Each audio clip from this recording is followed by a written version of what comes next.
السلام علیکم ورحمۃ اللہ وبرکاتہ۔ بسم اللہ الرحمن الرحیم۔ آج شہادت عمر فاروق رضی اللہ تعالی عنہ کا دن ہے۔ یوم شہادت عمر فاروق کے موقع پر ہم ان کی خدمات کو خراج تحسین پیش کرتے ہیں، ان کی خدمات کو سلام پیش کرتے ہیں اور اللہ کے حضور دعا کرتے ہیں اللہ جنت میں ان کے درجات کو بلند فرمائے۔ احباب گرامی، عمر بن خطاب رضی اللہ تعالی عنہ جن کا یوم شہادت یکم محرم الحرام ہے، 23 ہجری کو حج کی واپسی پر آپ تشریف فرما تھے۔ 26 ذی الحجہ یا 27 ذی الحجہ کی نماز فجر کی امامت میں مصروف تھے کہ ابو لولو فیروز نامی غلام نے آپ پر حملہ کیا اور زخموں کی تاب نہ لاتے ہوئے 3 دن پر بستر پر رہے اور پھر جام شہادت نوش کر گئے۔ اِنَّ لِلَّهِ وَإِنَّا إِلَيْهِ رَاجِعُونَ۔ شہادت اصل میں ان کی تڑپ اور تمنا تھی۔ نبی کریم صلی اللہ علیہ وسلم نے پیشن گوئی بھی دی تھی، یقیناً وہ سچ ہونی تھی، اور دوسری ان کی دعا تھی جس کو اللہ نے رد نہیں کرنا تھا۔ دعا ان کی یہ تھی، اللہم ارزقنی شہادتا فی سبیلک واجعل موتی فی بلد رسولک۔ اے اللہ مجھے شہادت کی موت دینا اور مجھے مدینہ رسول کے اندر ہی میری موت شہادت کی ہو۔ اللہ نے اس کو بے عین اسی طرح پورا کیا۔ مدینہ منورہ مسجد نبوی حالت نماز میں آپ پر خنجر لگا، جس کی تاب نہ لا کے آپ یکم محرم کو شہادت کا جام پی کے اللہ کے حضور پہنچ گئے۔ احباب گرامی، نبی کریم صلی اللہ علیہ وسلم نے پیشن گوئی بھی دی تھی۔ صحیح بخاری میں ہے، احد پہاڑ پہ آپ صلی اللہ علیہ وسلم کے ساتھ ایک دفعہ جناب صدیق اکبر رضی اللہ تعالیٰ عنہ تھے، جناب عمر فاروق تھے اور جناب عثمان غنی رضی اللہ تعالیٰ عنہ تھے۔ نبی صلی اللہ علیہ وسلم جب احد پہاڑ پہ اپنے ان ساتھیوں کے ساتھ پہنچے تو احد پہاڑ نے ہلنا شروع کیا۔ آپ صلی اللہ علیہ وسلم نے احد پہاڑ پر پاؤں کو مارتے ہوئے کہا تھا، احد ٹھہر جا، فَإِنَّ عَلَيْكَ النَّبِيٌّ وَصِدِّيقٌ وَشَهِيدَانِ، کہ احد حرکت میں اتنا نہ آؤ محبت اور پیار میں کہ تیرے اوپر کھڑے ہوئے گرنے لگ جائے۔ تمہیں پتہ نہیں کہ تیرے اوپر ایک نبی کھڑے ہیں اور دوسرے صدیق اکبر ابو بکر صدیق رضی اللہ تعالیٰ عنہ کھڑے ہیں اور 2 شہید کھڑے ہیں۔ یعنی آپ نے پیشن گوئی دی تھی کہ 2 شہید یعنی جناب عمر فاروق اور جناب عثمان غنی رضی اللہ تعالیٰ عنہما، یہ دونوں کھڑے ہیں اور پیشن گوئی دے دی کہ اللہ ان کو شہادت کی موت نصیب فرمائے گا۔ اور وہ دونوں پیشن گوئیاں بے عین ہی اسی طرح پوری ہوئی۔ اللہ نے جناب عمر فاروق رضی اللہ تعالیٰ عنہ کو بھی شہادت کی موت دی اور جناب عثمان غنی رضی اللہ تعالیٰ عنہ کو بھی شہادت کی موت دی۔ اللہ جنت میں ان کے درجات کو بلند فرمائے۔ تو یوم شہادت عمر فاروق رضی اللہ تعالیٰ عنہ موقع پر ہمیں ان کا تذکرہ کرنا ہمارے ایمان کا حصہ ہے۔ یقیناً جس کے دل میں صحابہ کے بارے میں بغض ہو، اس کا ایمان مکمل نہیں ہو سکتا، نہ ہی وہ پکا مومن سچا مسلمان ہو سکتا ہے۔ حضرت انس رضی اللہ تعالیٰ عنہ کہا کرتے تھے، لوگ کہتے ہیں کہ سب کی محبت جمع نہیں ہو سکتی ایک دل میں، تو حضرت انس فرماتے ہیں میں کہتا ہوں میرے دل میں حضرت ابو بکر صدیق کی محبت بھی ہے اور جناب عمر فاروق رضی اللہ تعالیٰ عنہ کی محبت بھی ہے۔ جناب عمر رضی اللہ تعالیٰ عنہ جن کا لقب فاروق تھا اور کنیت ابو حفص تھی، تقریباً اس وقت مسلمان ہوئے جب کوئی 39 کے قریب لوگ مسلمان ہو چکے تھے۔ ہجرت بلکہ نبوی دور کا اسلام کا 6واں سال تھا، نبوت کا 6واں سال تھا جب آپ مسلمان ہوئے تھے، اور یقیناً اسلام لانے کے بعد رسول اللہ صلی اللہ علیہ وسلم اور اسلام کو جو تقویت ملی، عبداللہ بن مسعود فرماتے ہیں علی الاعلان ہم نے بیت اللہ میں نماز شروع کی۔ اصل میں یہ بھی دعائے نبوی کا ثمر تھا۔ آپ نے دعا کی تھی، اے اللہ دونوں لوگوں میں سے جو تجھے محبوب ہے اللہ اسے اسلام کی ہدایت اور سمجھ نصیب فرما۔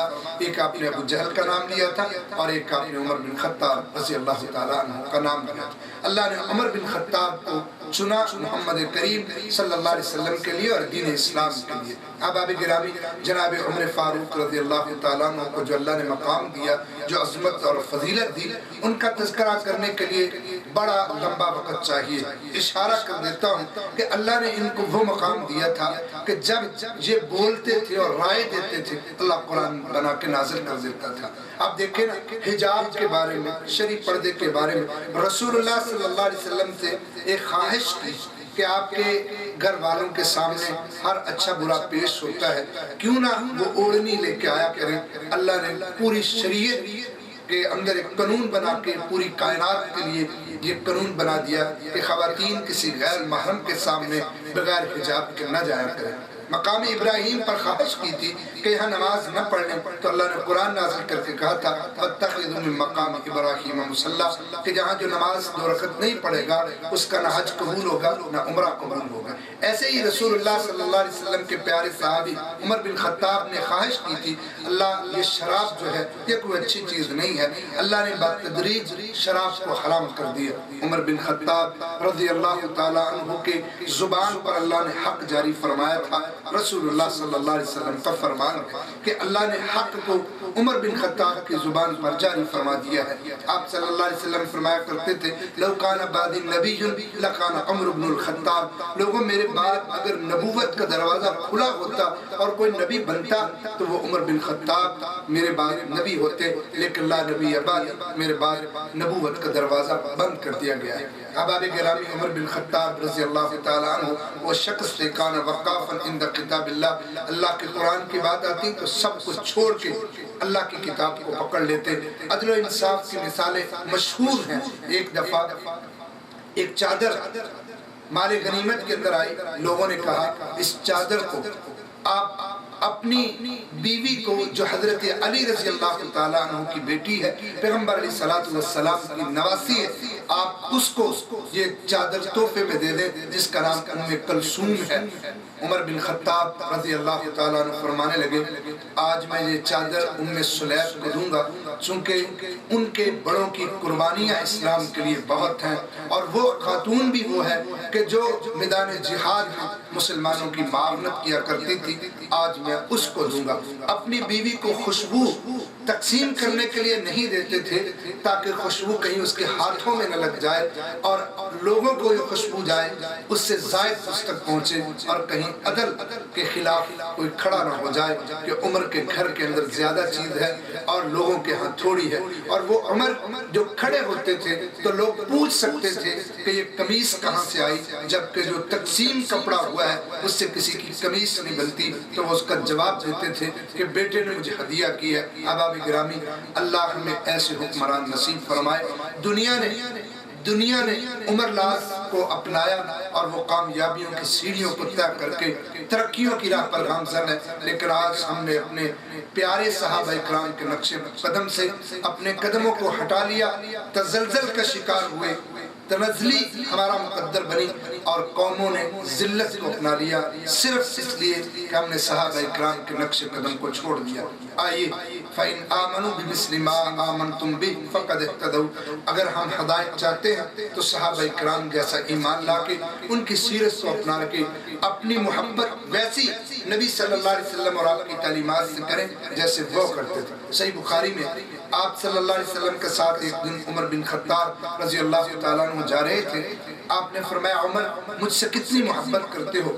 اللہ کے رسول بہت زیادہ کرتا ہوں، اپنی جان کے علاوہ کائنات کی ہر چیز سے زیادہ آپ سے محبت کرتا ہوں۔ آپ نے فرمایا تمہارا ایمان اس وقت تک مکمل نہیں ہو سکتا جب تک کہ اپنی جان سے بھی زیادہ مجھ سے محبت نہ کرنا شروع کر دو۔ تو عمر بن خطاب رضی اللہ تعالیٰ عنہ نے فوراً کہا تھا اللہ کے رسول میں اپنی جان سے بھی زیادہ آپ سے محبت کرتا ہوں۔ آپ نے فرمایا الان یا عمر، اے عمر رضی اللہ تعالیٰ عنہ، ایمان کا اب مزہ آیا ہے کہ تو یہ کہے کہ میری جان تو کیا میں ہر چیز سے زیادہ، جان سے زیادہ آپ سے محبت کرتا ہوں۔